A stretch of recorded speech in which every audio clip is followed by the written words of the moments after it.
दोस्तों पॉलिटेक्निक की काउंसलिंग प्रक्रिया 22 अगस्त से ही स्टार्ट कर दी गई है। इसमें फर्स्ट राउंड की जो काउंसलिंग का रिजल्ट है वो जारी हो चुका है। इसमें बहुत से ऐसे स्टूडेंट हैं जिनको कोई कॉलेज अलॉट ही नहीं हुआ है। यहाँ पर दो तरह के बच्चे आते हैं। पहला वो जिनको कि कोई ना कोई कॉलेज जो है वो अलॉट हो गया है, गवर्नमेंट कॉलेज की मैं बात कर रहा हूँ। ठीक है, पहले वो बच्चे आते हैं जिनको कोई ना कोई कॉलेज अलॉट हो गया है, और दूसरे नंबर पे वे छात्र आते हैं जिनको कॉलेज जो है वो नहीं मिलता है। यही दो ही टाइप के यहाँ पे बच्चे आ रहे हैं। ठीक है, दो कोई भी कॉलेज इनको है नहीं मिला हुआ है। तो छात्रों को कमेंट्स आ रहे हैं कि सर अब हम क्या करें, हमें कोई कॉलेज मिला ही नहीं है, तो क्या हम सेकेंड राउंड में फिर से चॉइस फिलिंग कर पाएंगे? क्या हम काउंसलिंग में आगे भी पार्टिसिपेट कर सकते हैं? या फिर इसके अलावा आपके जितने भी डाउट होंगे आज की वीडियो में हम क्लियर करने वाले हैं। सबसे पहले हम आपको बता दें कि 2023 की जो काउंसलिंग प्रक्रिया होने वाली है, इसमें करीब 50,000 सीटें जो हैं इस बार खाली हैं। और इन 50,000 सीटों के लिए अगर आपका 50,000 तक रैंक है तो आपका एडमिशन बिल्कुल कन्फर्म है, आपको बिल्कुल भी नहीं सोचना है। अब जिन बच्चों को कोई कॉलेज अलॉट नहीं हुआ है वो बहुत कन्फ्यूज हैं कि सर मुझे कॉलेज अलॉट नहीं हुआ है तो क्या मुझे कॉलेज जो है गवर्नमेंट कॉलेज अलॉट नहीं होगा क्या? तो आप लोग बिल्कुल परेशान नहीं हुई। अब क्या आप ऐसा तो है नहीं ना कि आपका रैंक जो है वो 20,000 है, ठीक है, या फिर 30,000 रैंक है और आपको गवर्नमेंट कॉलेज मिल जाए। तो जो बच्चे जो कि अंडर 100 रैंक लाए होंगे उनके साथ तो एक तरह से नाइंसाफ़ी होगी। अब वो 100 रैंक लाए हुए हैं और आप लाए हैं 20,000 रैंक, आपको भी कॉलेज अलॉट हो जाए तो ये संभव नहीं है ना। हाँ, लेकिन ये संभव भी है, आपको कॉलेज अलॉट हो जाएगा, लेकिन फर्स्ट राउंड में इसके चांसेस बहुत कम थे। इस बार जो रिजल्ट आया हुआ है काउंसलिंग का, इसमें करीब 50 से लेकर के 60% ऐसे स्टूडेंट हैं जिनको कोई कॉलेज नहीं मिला है। इन बच्चों को कोई कॉलेज नहीं मिला है। लेकिन इसमें जो आपके 30% स्टूडेंट आते हैं, ठीक है, 30% ऐसे स्टूडेंट हैं जिनको कि गवर्नमेंट कॉलेज मिल चुका है, उनको गवर्नमेंट कॉलेज अलॉट हो चुका है। लेकिन जो 30% बच्चे इनको कॉलेज अलॉट हुआ है ना, इनमें भी ऐसे छात्र हैं जो कि आपने चॉइस फिलिंग में पहले नंबर पर मान लीजिए गवर्नमेंट पॉलिटेक्निक लखनऊ डाल दिया है, दूसरे नंबर पर आपने गवर्नमेंट पॉलिटेक्निक मिर्ज़ापुर डाल दिया है, ठीक है, तीसरे नंबर पर आपने मान लीजिए गवर्नमेंट पॉलिटेक्निक वाराणसी डाल दिया है। अब हुआ क्या है काउंसलिंग के रिजल्ट में, जो फर्स्ट राउंड का अलॉटमेंट लेटर जारी हुआ है, इसमें छात्रों को जो काउंसलिंग के थ्रू कॉलेज मिला है ना, बहुत से बच्चे हैं, करीब 30% बच्चे ऐसे हैं जिनको ये दूसरा वाला कॉलेज मिल गया है या फिर तीसरा वाला कॉलेज मिला है। पहला वाला कॉलेज जो है वो बहुत ही कम बच्चों को मिला है। और इस फर्स्ट राउंड की काउंसलिंग में केवल 30 से 40% बच्चे ही ऐसे हैं जिनको कि गवर्नमेंट कॉलेज मिला है। यानी 60% के लगभग बच्चे ऐसे हैं जिनको कोई कॉलेज अलॉट ही नहीं हुआ है। और उनमें कुछ बच्चों को कॉलेज जो अलॉट हुआ भी है ना, वो कॉलेज जो अलॉट हुआ है वो उनके पहले प्रीफरेंस का कॉलेज नहीं मिला है, बल्कि दूसरा या तीसरा कॉलेज मिल गया है। ठीक है, यहाँ पे हम समझ पा रहे होंगे, यहाँ पर पहला कॉलेज यानी जीपीएल नहीं मिला, आपको मिल गया ये या फिर ये मिल गया। तो छात्र जो है वो फ्लोट ऑप्शन का चूज करना चाह रहे हैं। ठीक है, सबसे पहले अगर पहले नंबर के स्टूडेंट की बात कर लें हम, जिनको कि कॉलेज जो है वो अलॉट हो गया है, कॉलेज आपको मिल गया है, तो आपको क्या करना है अब? अगर आप संतुष्ट हैं कि आपको मुझे यही कॉलेज चाहिए, यही से मैं पॉलिटेक्निक करना चाहूँगा, तो आप सभी क्या करेंगे? आप फ्रीज ऑप्शन का चुनाव करेंगे। मैं सभी के लिए बताऊँगा, फ्रीज ऑप्शन का चुनाव करेंगे आप, और आपको तुरंत क्या करना है? फ्रीज ऑप्शन का चूज करते ही आपको 3250 रुपये पेड करना है। उसके बाद डॉक्यूमेंट वेरिफिकेशन के लिए हेल्प सेंटर चूज करना है और अपनी एडमिशन जा करके ले लेना है। ये हो गया जिनको कॉलेज मिल गया है। इसके बाद दूसरा जो आता है वो आता है कि कॉलेज तो मिल गया है लेकिन कॉलेज पसंद नहीं है। मिल गया है कॉलेज, लेकिन कॉलेज जो है वो पसंद नहीं है, दूर मिल गया है, बहुत से कारण हो सकते हैं, दूर मिल गया है या फिर कॉलेज अच्छा नहीं है वहाँ का। ठीक है, तो उस कंडीशन में आपको क्या करना है? आपको कॉलेज जो मिला हुआ है ना, वो आपका कॉलेज सुरक्षित है, क्योंकि आप जब 3250 रुपया पेड करेंगे तो आप चले जाएंगे सेकेंड राउंड की काउंसलिंग में। जैसे ही आप 3250 रुपये पेड करेंगे तो आप चले जाएंगे सेकेंड राउंड की काउंसलिंग में, और इस सेकेंड राउंड की काउंसलिंग में आपको कॉलेज फिर से चॉइस फिलिंग करने का ऑप्शन भी मिल जाएगा। एक बार फिर से समझिएगा, जिन बच्चों को कॉलेज फर्स्ट राउंड में अलॉट हो चुका है, ठीक है, अब वो चाहते हैं कि मुझे ये कॉलेज नहीं चाहिए, तो अगर वो सेकेंड राउंड की काउंसलिंग में फ्लोट ऑप्शन का चुनाव करते हैं तो 3250 रुपये पेड करने के बाद आप सेकेंड राउंड की काउंसलिंग में चले जाएंगे। और अगर आपको सेकेंड राउंड में चॉइस फिलिंग करने के बाद भी, सेकेंड राउंड में जो बच्चे फ्लोट ऑप्शन का चूज कर रहे हैं उनको चॉइस फिलिंग करने का ऑप्शन मिलेगा। लेकिन अगर सेकेंड राउंड में आपको कोई कॉलेज नहीं मिला, सेकेंड राउंड में अगर आपको कोई कॉलेज नहीं मिला ना, उस कंडीशन में आप इस पहले वाले जो कॉलेज है उसमें एडमिशन ले पाएंगे। ये बात हो गई आप सभी के लिए जिनको कॉलेज मिल गया है। ठीक है, और अगर आपको इस जिनको कॉलेज अलॉट हो गया है, अगर आपको फर्स्ट राउंड में कोई कॉलेज अलॉट हो चुका है, ठीक है, कॉलेज आपको मिल गया है, फर्स्ट राउंड में आपको कॉलेज जो है वो मिल गया है। अब आप चाहते हैं कि सर हम फ्लोट ऑप्शन का चूज़ करें, लेकिन जो कॉलेज हमें मिला हुआ है जो कॉलेज, ठीक है, हम फ्लोट ऑप्शन का चुनाव कर रहे हैं। अब मुझे सेकेंड राउंड में कोई कॉलेज जो है वो नहीं मिला, ठीक है, सेकेंड राउंड में हमें कोई कॉलेज नहीं मिला, तो आप क्या कर सकते हैं, इस पहले वाले कॉलेज में एडमिशन ले सकते हैं।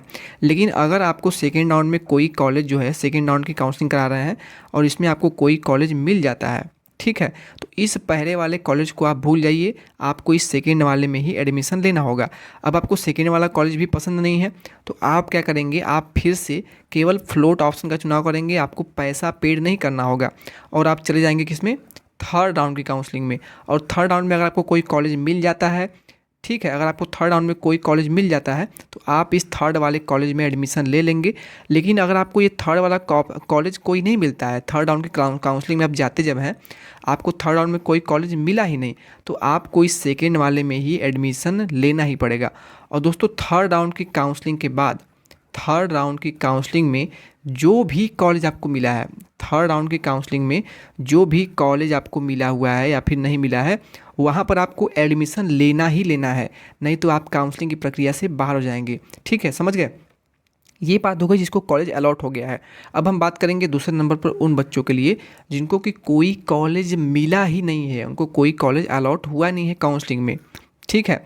तो उन बच्चों को क्या करना है, जिनको कोई कॉलेज अलॉट नहीं हुआ है ना, उनके लिए मैं बता दूं, यहाँ पर देखिए, ध्यान से देखिएगा, यहाँ पर साफ तौर पे कहा गया है, आप सभी की जो काउंसलिंग है वो 22 अगस्त से स्टार्ट हुई थी, 22 अगस्त को फर्स्ट राउंड का रिजल्ट आया था, ठीक है। जिनको कॉलेज अलॉट हो गया है वो फ्रीज फ्लॉट ऑप्शन का चुनाव करेंगे, कॉलेज पसंद है तो फ्रीज करिए, नहीं पसंद है तो फ्लोट करके 3250 पर पेड करिए और सेकेंड राउंड में चले जाइए, ठीक है। लेकिन जिसको कोई कॉलेज मिला ही नहीं है वो क्या करें, तो क्या वो सेकेंड राउंड में चॉइस फिलिंग कर पाएंगे, क्या सेकेंड राउंड में आप चॉइस फिलिंग कर पाएंगे, तो जी नहीं, आप जो है सेकेंड राउंड में चॉइस फिलिंग नहीं कर पाएंगे।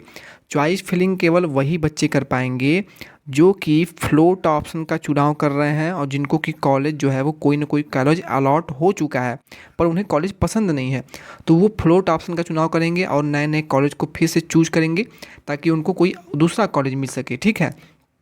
अगर आपको कोई कॉलेज मिला ही नहीं है तो आप चॉइस फिलिंग सेकेंड राउंड में नहीं कर पाएंगे। तो बच्चे पूछेंगे कि सर अब हम क्या करें, जब हम चॉइस फिलिंग नहीं कर पाएंगे तो अब हमारा होगा क्या।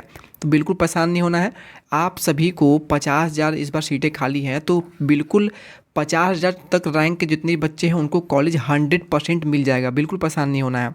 हाँ, फर्स्ट राउंड में नहीं मिला, सेकेंड राउंड में मिल जाएगा, सेकेंड में नहीं मिला, थर्ड राउंड में मिल जाएगा।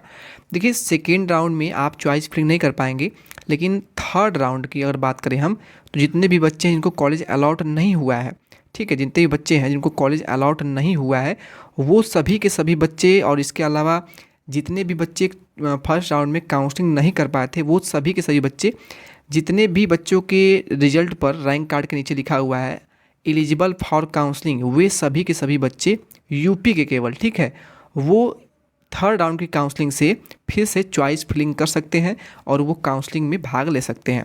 अब एक क्वेश्चन यहाँ पे छात्रों का ये आता है कि सर फर्स्ट राउंड में कोई कॉलेज नहीं मिला है, फर्स्ट राउंड में कोई कॉलेज नहीं मिला है, तो अब हमें करना क्या है। तो देखिए, अभी आपको कुछ नहीं करना है, सेकेंड राउंड का जब काउंसलिंग का रिजल्ट आएगा, ठीक है, सेकेंड राउंड के जो काउंसलिंग का रिजल्ट आएगा उसमें अगर आपको कोई कॉलेज मिलना होगा तो वो मिल जाएगा, लेकिन आपको चॉइस फिलिंग अब नहीं कर सकते हैं क्योंकि आपको कोई कॉलेज मिला ही नहीं है, ठीक है। आप चॉइस फिलिंग अब थर्ड राउंड में ही कर पाएंगे। अब सेकेंड राउंड की काउंसलिंग का रिजल्ट का इंतज़ार करिए। आपने जो फर्स्ट राउंड में चॉइस फिलिंग करी थी, फर्स्ट राउंड में जो आपने चॉइस फिलिंग करी थी ना, उसी के आधार पर आपको फर्स्ट राउंड में कोई कॉलेज नहीं मिला, लेकिन उसी चॉइस फिलिंग के आधार पर सेकेंड राउंड में आपको कॉलेज मिल सकता है, ठीक है, मिल सकता है आपको। लेकिन अगर आपको सेकेंड राउंड में भी कॉलेज नहीं मिला तो थर्ड राउंड में आप फिर से चॉइस फिलिंग कर पाएंगे, ठीक है। उम्मीद है आपको ये बिल्कुल क्लियर हो गया होगा। दोस्तों, यहाँ पर आपको एक चीज़ बहुत ही ध्यान से समझना है। देखिए, पूरे यूपी में जो गवर्नमेंट कॉलेज है वो, मान लीजिए, हम एग्जांपल दे रहे हैं आपको, मान लीजिए 100 अगर टोटल कॉलेज होते हैं, ठीक है। अब फर्स्ट राउंड की काउंसलिंग में करीब मान लीजिए 500 बच्चों ने काउंसलिंग किया, मैं एग्जांपल आपको दे रहा हूँ। अभी 100 कॉलेज में अगर हर एक कॉलेज में 60 सीट हैं तो टोटल सीट कितनी हो गई, 6,000 सीट हो गई। 500 बच्चों ने काउंसलिंग कराया। अब कॉलेज क्योंकि 100 है, ठीक है, एक कॉलेज ये हो गया, दूसरा कॉलेज ये हो गया, तीसरा कॉलेज ये हो गया, चौथा हो गया, 5 हो गया, 6 हो गया, 7 हो गया, बहुत से कॉलेज हैं, ठीक है। अब मान लीजिए इन 500 बच्चों में 500 के 500 सभी तो इसी कॉलेज में एडमिशन लेंगे नहीं, कुछ इसमें लेंगे, कुछ इसमें लेंगे, कुछ इसमें लेंगे, कुछ इसमें लेंगे, कुछ बच्चे इसमें लेंगे, कुछ बच्चे इसमें लेंगे। लेकिन इन 500 बच्चों को एडमिशन लेना है और उस कॉलेज की सीटें कितनी हैं? 6,000 सीटें हैं। तो इन 6,000 सीटों में अलग अलग कॉलेज में अलग अलग बच्चे एडमिशन लेंगे। तो 6,000 में से अगर आप 500 घटाते हैं तो कितना बचता है? 5500 सीटें आपकी बचेंगी। लेकिन ये तय नहीं हो पा रहा है कि किस कॉलेज में कितनी सीटें बची हुई हैं। तो इसका लिस्ट जैसे ही आएगा आपको बताया जाएगा। इन 5500 सीटों बची हुई हैं और इनकी अलग अलग कॉलेज में कितनी सीटें बची हुई हैं, इसके आधार पर आपकी सेकेंड राउंड की काउंसलिंग होगी। अब इसमें सेकेंड राउंड में कुछ बच्चे एडमिशन लेंगे। अब इन 5500 जो सीटें बची हुई हैं, अलग अलग कॉलेज में 5500 सीटें बची हुई हैं, फिर से सीटें भरी जाएंगी। अब इसमें अगर इस बार मान लीजिए 1,000 या फिर 2,000 या फिर 3,000 बच्चे इस बार काउंसलिंग कराते हैं, एग्जाम्पल मैं बता रहा हूँ, ठीक है, बच्चे तो बहुत अधिक संख्या में हैं और सीटें भी 50,000 करीब हैं। इन 2,000 बच्चे इस कॉलेज में एडमिशन ले लेते हैं, फिर भी आप ये तय नहीं कर पाएंगे कि किस कॉलेज में बच्चे ने ज़्यादा एडमिशन लिया, किस में कम लिया, किस में कितनी सीटें बची हुई हैं। अब जब सेकेंड राउंड की जो रिजल्ट आ जाएगी उसके बाद फिर आपकी सीटें बचती हैं कितनी? करीब 3500 सीटें फिर बचती हैं। तो दोस्तों बिल्कुल आपको परेशान नहीं होना है, किस कॉलेज में कितनी सीटें बची हुई हैं उसके आधार पर आपका एडमिशन 100% हो जाएगा। आपका अगर 50,000 के अंदर तक रैंक है तो आप बिल्कुल श्योर रहिए, आपको गवर्नमेंट कॉलेज मिल ही जाएगा।